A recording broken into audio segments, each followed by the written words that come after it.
Hi, my name is Andreas, and some say the perfect aircraft does not exist yet. So I decided to build it on my own. If you love aircraft, follow me, get it from dream to reality. Let's go! Another rainy day. Hey folks, so welcome back for another episode. Here you can see from the last time we thought how good this adhesive tape works, but well, it turns out it doesn't. I arrived and found it like this, so it's not a problem. It just means that we need a little bit more of super glue. And on the other side, yes, it looks quite similar here too. Okay, good. So let's get it done. Okay, so I corrected it and now let's give it a second try. Okay, so we need about 20 meters or 60 feet of 20 centimeter or 8-inch wide stripes of glass fabric. As you can imagine, this will be a lot of cutting. I always measure, then pull out the string to mark the cut line, then cut it with the motor scissors.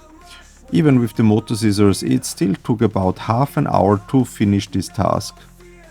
I will laminate 2 layers of glass on top of the foam channels. This makes them airtight, but also provides the required stiffness for the form. In the end, we don't want the window to change its form while it cools down after the thermoforming. Why vacuum channels? Good question. The acrylic sheet of the canopy will try to stay in its two-dimensional form. The vacuum will pull it into the form, giving it its final three-dimensional form then. There are holes around the outside edge to let it stick in place, but also a few on the very top which will evacuate the air between the sheet and the form. Next step will already be to build the molds for the fuselage, which will be a major milestone, because as soon as we have the fuselage sitting around, we can already build the interior and also start with the integration testing for all of the components. You may remember that we noticed during CFD testing that there are a few flight situations in which the engine inlets could create drag, so we redesigned them. We will then model the redesigned inlets directly onto the fuselage, so we can build them together with the fuselage in one single piece. I sent an updated model to someone who simulated it for me, and here are the results. On the left you can see the old design and the first iteration on the right. There is a phenomenon called spillover, where all the air the engine doesn't need spills over and flows around the inlet. This is the reason why too much diameter is also not perfect, and the spilled air could in high speed at low thrust situations create an area where the air separates and builds a bubble filled with a vortex.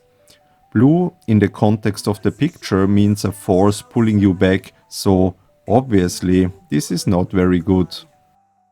I made a super small change, so small you wouldn't even notice it on the aircraft when looking at it, but as you can see, the blue is almost gone on the right picture. But by now you know me, and of course there is no simple past on this project. I want it perfect. So there is a second iteration that you will later see on the real aircraft, but I will not show it here in CFD. It has even lower drag at cruise and stays free of separations for a way bigger area of flight angles. And friends, I have a very big request for you. Our plan is to already have the first flight by next year. But for this to happen, I need your help. The bigger this channel grows, the easier it is for us to get parts that we need and hopefully also some sponsoring later on. So, you know the drill. Tell all your friends to subscribe and convince YouTube to let us grow naturally by just leaving comments and likes like crazy. Together, friends, we will bring this bird into the air, and if you want to contribute, just write us a mail. Link is below. Looking forward to see you the next time. Fly safe, fly Horus.